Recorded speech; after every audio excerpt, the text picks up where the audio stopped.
once they catch it, then how do you deal with that emotion and anxiety in the moment that feels so heavy, that feels so real and trapping? And like you said, I was at the Facebook headquarters in Menlo Park a couple of weeks ago. I was testing out their new Oculus range of virtual reality. And all the studies behind virtual reality show now that you feel the same experience of hanging off the edge of a cliff in virtual reality, and your body displays the same symptoms as they would if you were actually hanging off a cliff.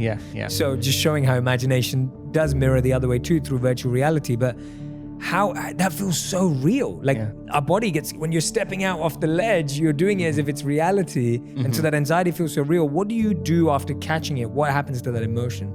Well, just like anything else, Jay, I mean, it's just like hitting a golf ball and you get back into a bad habit again, You have to really begin to mentally rehearse.